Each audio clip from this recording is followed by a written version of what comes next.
it ends up filling our landfills and polluting our oceans. But then the question arises that what should we do to prevent this? And the answer is a continuous conscious effort. Taking this into consideration, Upcyclers is a new project taken up by Technip FMC. In this project, we are promoting 4 Rs and 1 U, which is refuse, reduce, reuse, recycle, and 1 U is upcycle. In this project, we'll be collecting all the used plastics in this Hyderabad campus and all the campuses of Technip FMC India, and we'll be upcycling it, that is, converting it into newer innovative products. I urge you all and I also request you to participate in this new innovative novel idea to help us protecting our planet because we don't have planet B. Thank you all.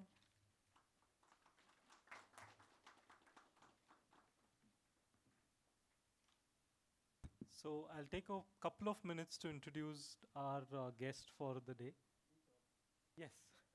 Well, it's going to be difficult to be short because you have a very distinguished career, but I will definitely try to be short, sir. So welcome once again, Mr. Mahesh Bhagwat, who belongs to the 1995 batch IPS ADGP of the Telangana cadre. Mr. Bhagwat has an illustrious career spanning over 27 years, during which he received several awards, including the President's Police Medal for Gallantry, Internal Security Medal of Andhra Pradesh, Special Duty Medal of Manipur State, and many more. He's also the recipient of many international awards from institutions such as the International Association of Chief of Police, which recognized his work in projects such as MICOSM and ASARA. In his distinguished career, Mr. Bhagwat has put in extensive work to control human trafficking, promote civil rights, and eradicate child labor. Of particular interest is where he eradicated child labor by actually setting up schools at their work sites, which was essentially taking action on a belief that he had. He also takes special interest in community policing and welfare activities. Technip FMC India in particular has been fortunate to associate with him, where we work through some CSR projects to equip the police department during the pandemic. And recently we've signed an MOU to set up 65 CCTV cameras in and around Nacharam, essentially to promote safety, especially of women and children. I think the passion Mr. Bhagwat brings to the workplace also extends to his personal life. He's an avid supporter of social and cultural events in the city, especially around performing arts, music, theater. I think truly he's been someone who would support someone in need, and he is a friend of the public. In summary, I think it would be apt to say that we've got our own Singham today in our midst. And thank you very much, sir, for gracing us with your presence.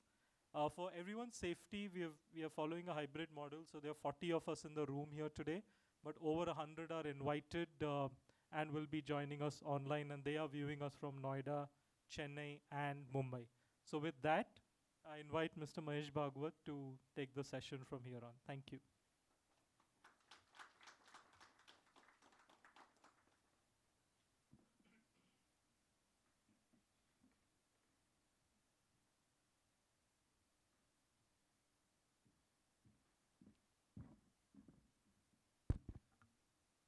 Thank you, Niranjan. First of all, my gratitude to head of Technip FMC in Hyderabad, Hausila Tiwari, Mr. Narendra Kumar, Niranjan, then my colleague, SHO of Nacharam Police Station, Kiran Kumar is here. Then girl who has invited me, Sujata. Good evening to all of you. This is the first time, I think, where someone has invited for talk on safety and leadership. I have just seen the banner while entering the Technip campus on road safety. In fact, in country, we celebrate road safety for a week. But I was surprised to see your organization is celebrating almost for 2 months. So that itself shows your consciousness regarding the safety. I was just discussing regarding the organization. I come to know about your roots in US, then having another base in UK, and in our country in Chennai, then Mumbai, Noida, and Hyderabad. In Hyderabad, we have two campuses here, one in Maulali and second is here. So recently, we have signed MOU for installation of 65 community CCTVs at a cost of 18 lakhs rupees. Before that, in the COVID first wave and COVID second wave, we got a good support from your organization, from the CSR activities for the frontline responders. They have presented to the COVID warriors, especially masks, then sanitizer, and other needful, and that was really handy for all of us. I do not know how many of you were positive in the first, second, or third wave, but we have to now live with the COVID. So this hybrid model, I think, slowly may again become full-time offline model. It may not be a hybrid model for so long. You might have seen now in the third wave as such, very few people, they joined hospital as such. Only for a week, people got affected and they were in the home quarantine. I'm happy to tell you this year, around 14, as on today, around 1465 of my colleagues in our commissariat, they were tested positive, and everyone has resumed their duty without a single hospitalization. Similarly, in wave 1 and wave 2, around 2,000 of our colleagues, a couple of them were in the hospital in critical even ICU, but they have also came back. So in that way, we are lucky so far. Around say 3,164 of my colleagues in all three waves, they fought COVID and they have conquered COVID as such. Not a single casualty. So that's in any organization, the leadership skill mostly depends on how you take care of your colleagues, your officers or men who are working with you, their welfare. That should be the top priority of yours. And ours is a hierarchical organization. So in our organization especially, people always watch us. They watch us when there is a crisis situation, how we act in the crisis. Depending on that only, the leadership qualities will be decided. In the peacetime, everyone will be doing the good work, but in the crisis situation, how you act, how resilient you are, the bounce back kind of thing, and leading from the front, that is another thing. It's not, that's the difference between the manager and leader, we always say. We have to lead from the front. Coming to police leadership, I just must tell you that we learned from many practices from US, from the UK. Especially our policing here is a policing of UK. 1829, it was Sir Robert Peel, who was the Home Secretary of UK, and then he became Prime Minister of UK for 2 times. And he laid the foundation of modern policing in our country also. So he has coined 9 principles of policing. And these principles are very much relevant today also. And one of the principles, what he laid down is every police person is a citizen in uniform, and every citizen is a police person without uniform. So you are also police, but without uniform. If you see our laws in criminal procedure code, even the civilian can arrest any person who is involved in offense. Only thing is you have to immediately take him or her to the nearest police station, and you can hand over them. So that kind of people-friendly, police-friendly or people-friendly work, we always expect from the community also. That because if you see in a country, especially like India, police to population ratio is a really serious problem. As per United Nations guideline, for every 1 lakh population, there should be at least 240 police people. But in our country, it's 140, almost 100 police people. they are in short to serve 1 lakh police people. So here then we depends on community, we depends on technology. So in this regard, the community CCTVs, they are playing a very, very vital role, especially in our Telangana. You might have seen in newspaper that recently Hyderabad has got a distinction of highest number of cameras in country. And that credit goes to our laws also. In 2013, that time it was United AP, AP Public Safety Law Enforcement Act. That act was designed, and that act is now implemented in both the state. And as per the act, wherever there are 100 or more than 100 people working or studying, any establishment having 100 or more people, there compulsory you must install CCTV camera and network it with the police people. So now here two type of CCTVs we are having now in our state of Telangana. First is the community CCTV, which are networked to the police station, and 24/7 police can watch or have the surveillance through that. Second is the those cameras which are installed by people on their own to their residence or to their shop, and couple of them will be useful for the community also.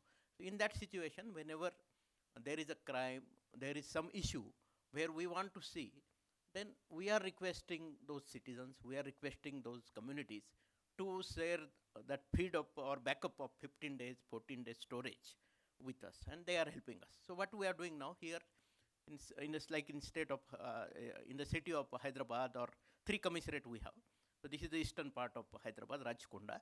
So every police station we have a sector divided into sector, and the sector sub inspector, he will be having a tab, and all the cameras, they are geotagged.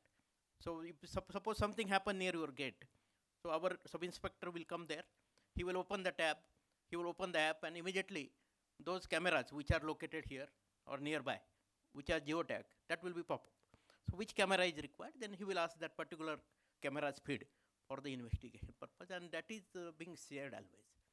And that's the reason many of the complicated cases also in our city are getting solved. Even the false cases also, we are coming to conclusion that this is not a real case. Many examples are there where innocent people sometimes, they get victimized because of the false allegation on them or for complaint on them in the police station. And in that situation, the camera really work. There was a case last year where one girl, she alleged on 4 auto fellows that they have kidnapped her, they have gang raped her, and almost for 3 days, those people, they were questioned.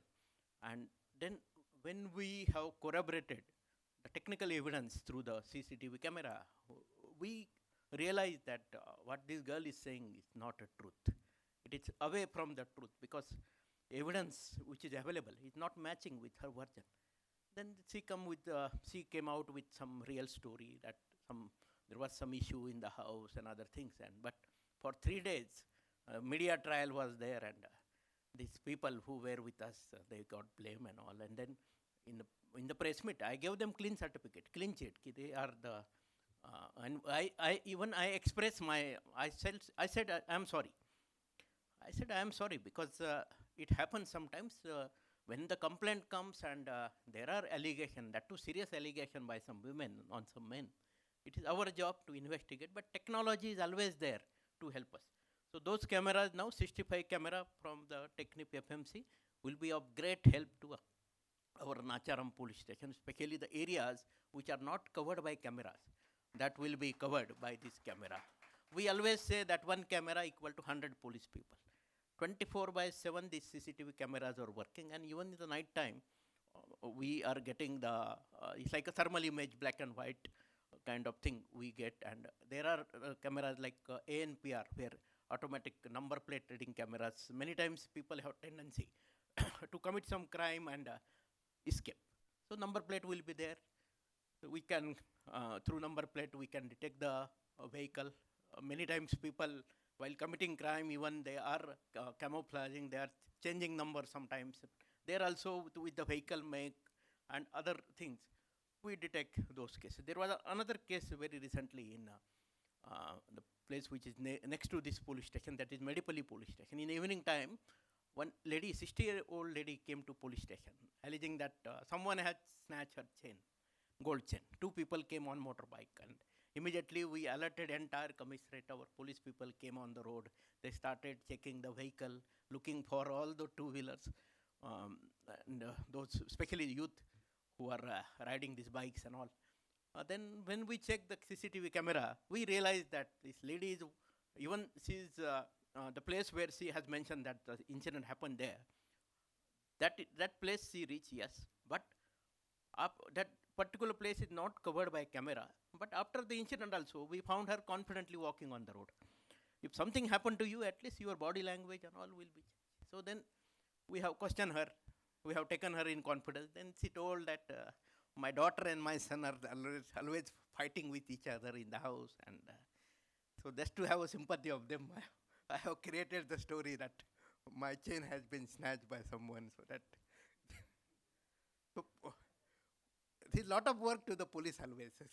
Earlier there was a dial 100 where we were unaware who is calling us, and most of the call were from small children, school-going children, whether this number is working or not. But of late now, what happened? Now we have technology again there. We are getting the Google location, who is calling. Every call is recorded now.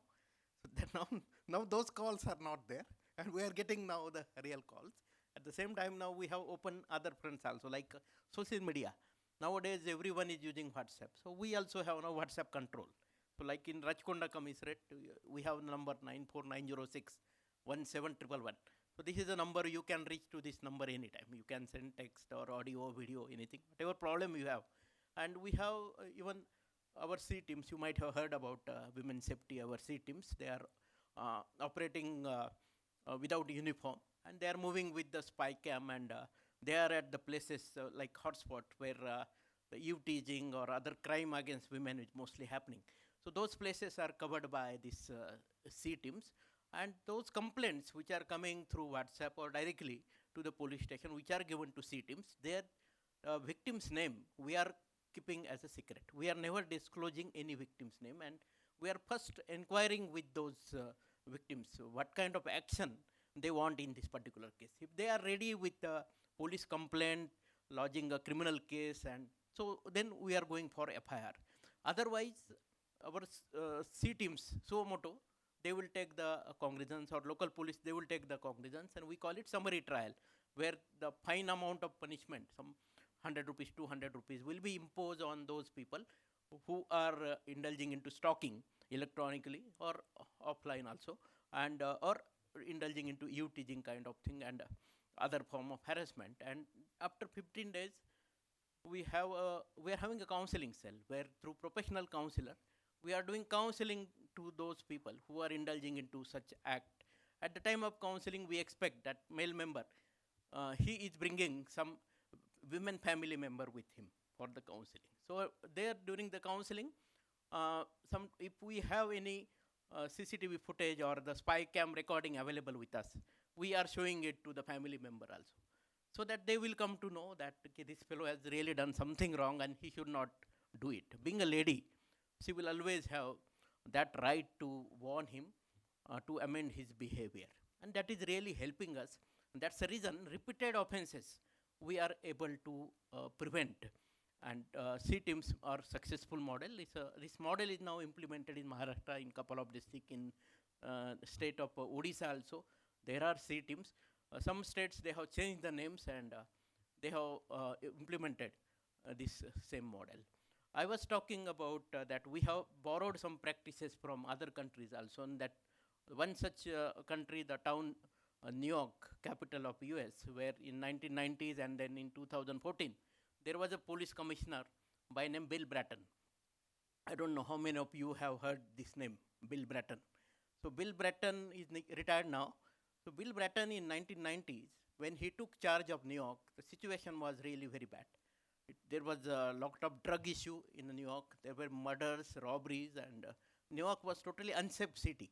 So he has what he has done, he identified those hotspots where the crime is occurring, and he has mapped those hotspots digitally and started putting the cop with the petrol mobile at those hotspots, the visible type of policing. So that in front of police, this kind of thing definitely will not happen. So the hotspot, this is known as hotspot theory. Then he has identified hot routes also, where on the routes where the crime is more. Then he started identifying the deviant behavior. Why the deviant behavior? What is the root cause for that? And he came out with another theory, which is very much applicable in any organization, that is the broken window theory. So broken window theory says that once the problem is small, you should fix it. Like this is a house, this is abandoned house. There is a window which is broken, and you are not repairing it. Next day, someone will come and remove the door also. So fix the problem when the problem is small. So it's similarly in the policing also, the small things. There may be some nuisance going on the road. Two people are abusing each other and all. If there is no police intervention, tomorrow they may come with arms, they may attack each other. They may gather more number of people, and it will become a serious law and order issue. So this broken window theory we are using in our day-to-day policing also. Plus this hotspot, we have identified vulnerable areas, and we are giving treatment to that area through illumination, that particular patch, or fixing CCTV cameras in that particular area, or our petrol mobile, their headquarters will be there, and from there they will take a call. So this kind of things, small things, we keep doing. There are other practices also, like I do not know how many of you read the book by Grant Cardone by name 10x rule. Anyone? Okay, yeah, good. So your head is always giving you a task which is 10 times bigger. So this is the 10x rule. You should, lower aim is a crime. You should aim for something big in life, which is set 10 times real than your actual goal or actual aim. And you are also putting the efforts 10 times more than what you are ordinarily putting to achieve that goal. This is known as rule of 10x.